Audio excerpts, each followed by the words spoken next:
So the sum of the forces in the x is really just going to be mg sine of theta equals ma. Beautiful. All right, so let's find, um, I guess we do have the value for the acceleration. So let's say that the acceleration here is going to be g sine of theta. Um, once you find that, once you find this component right here, let me draw that.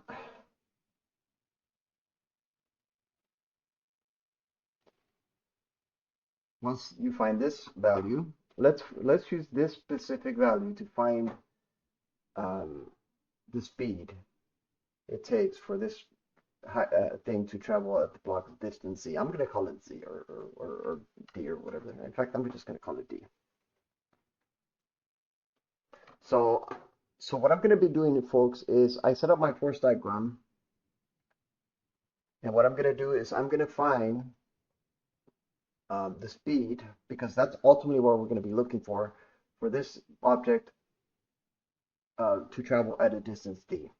D is pretty straightforward. D is really just is oh my god, I don't know myself. What is this? Sine of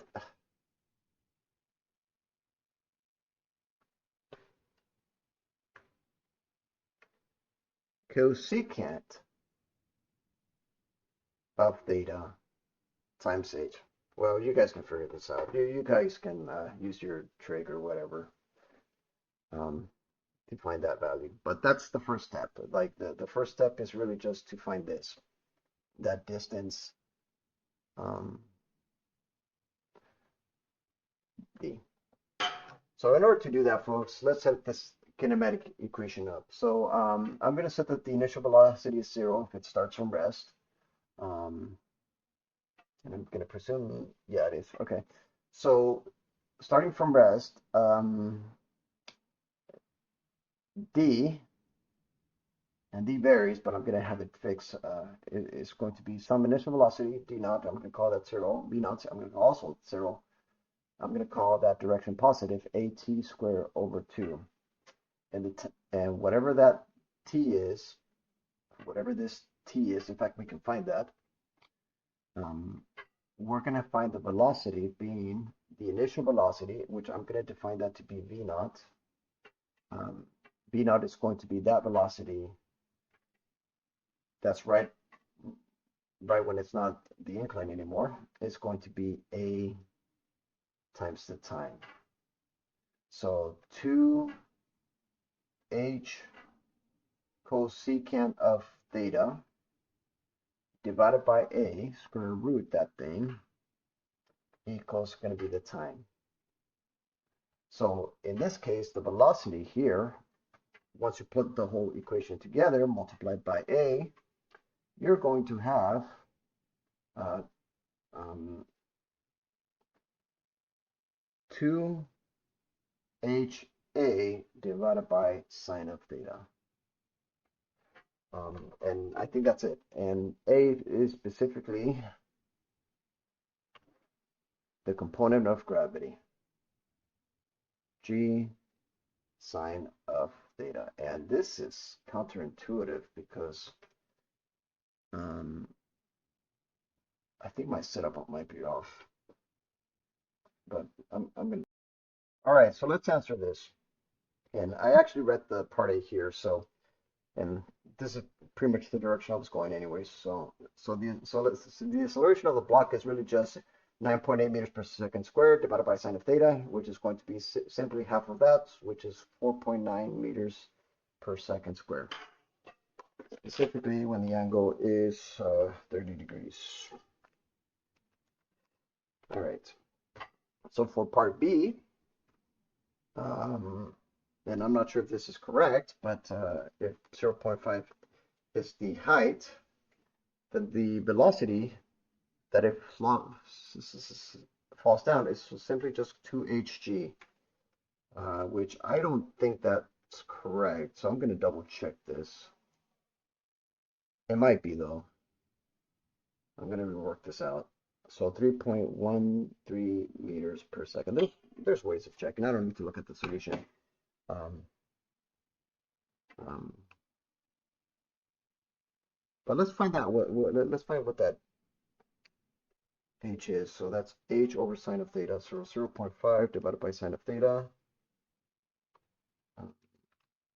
So that's going to be, I'm going to store that. So according to this would be a distance d. In fact, I was going to check it off the video, but I'm going to do it on the video. And if my equation is wrong, then I'm just going to refix this as I go along. So,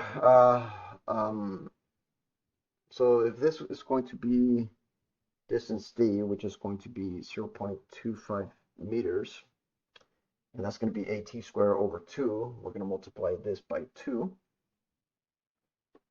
And we're going to divide that by g sine of theta, which is 4.9 meters per second square. So this would be d equals at squared over 2 to 2d divided by a, square root that thing, so square root that. So that would be 0.5 divided by 4.9, square root that thing. Let's see if the answer matches. What the heck did I have initially? 3.1. Yeah, I think I did have it wrong. No, maybe not. That's the time it takes for that. So we're just going to multiply it by 4.9. And I did have it. And yeah. All right, so I did have my velocity all messed up. Okay, so the initial velocity, I'm not sure where I went wrong on my equation there. I messed up somewhere on my video. But that's all right. The initial velocity is 1.56 meters per second. All right. So according to this, the velocity is 3.13 meters per second. I think I did have it right. This should be the equation. 2gh. Yeah.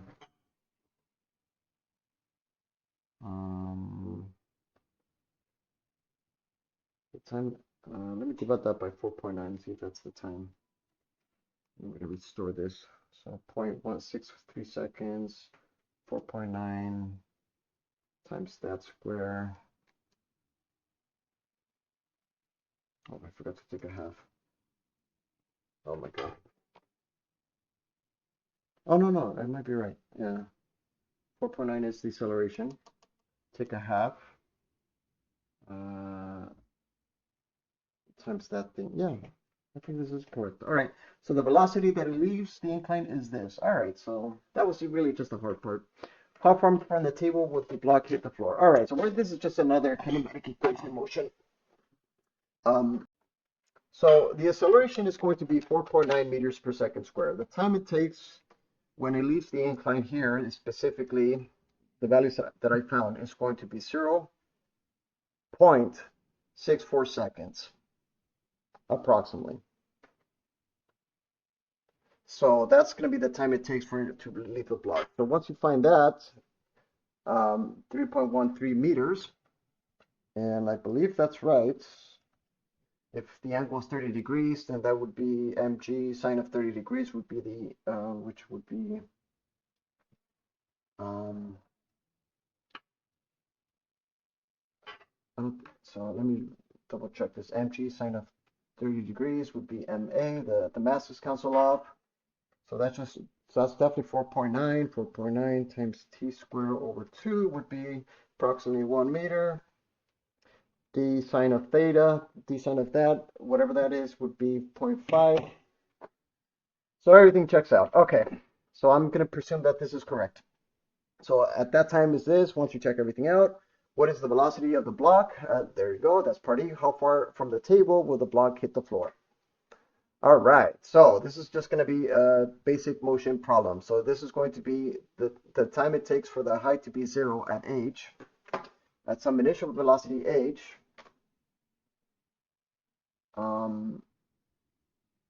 plus the initial velocity in the y direction, minus downward. So that's going to be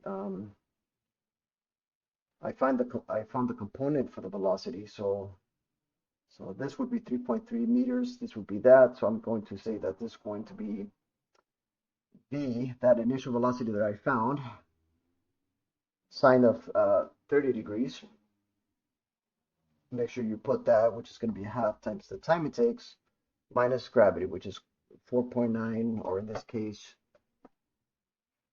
meters per second squared times t squared divided by half. All right. So this would be g over 2 t squared. There you go. So from here,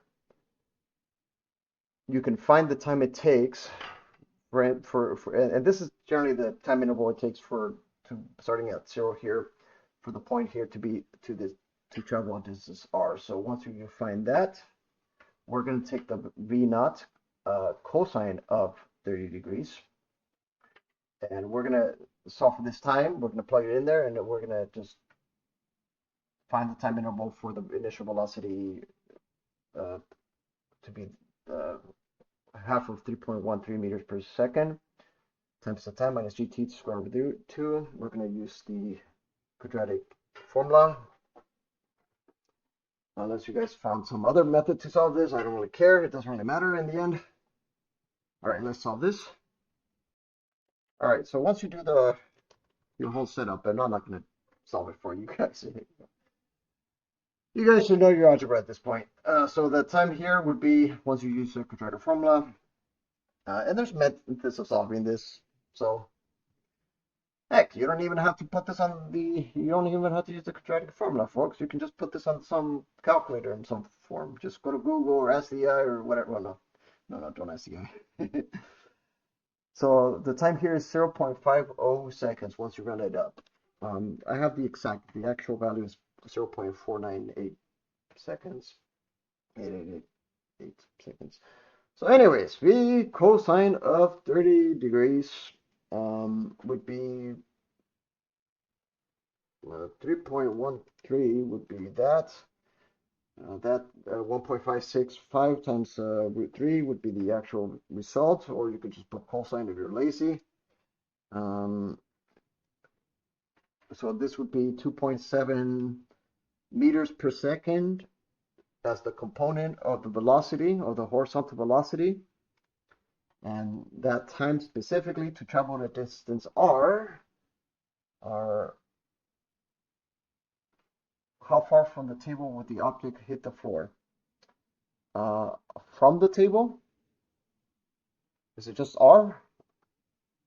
I'm going to say that this is just r, 1.35 meters. If the answer doesn't match, that means that it's just added to whatever that component is.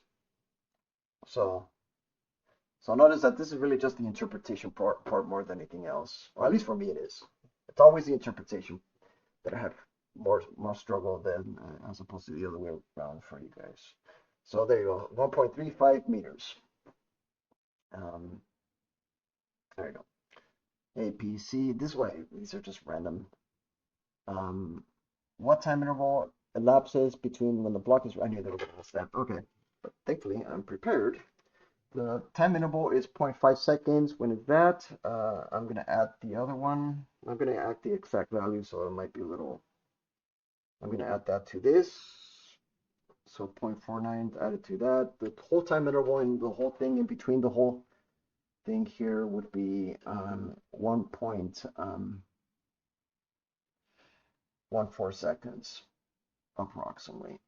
All right, A, B, C, D, E. All right, what the heck are they asking? Does the mass? No, the mass does not. Anyways, folks, we're done. All right, I hope this helps.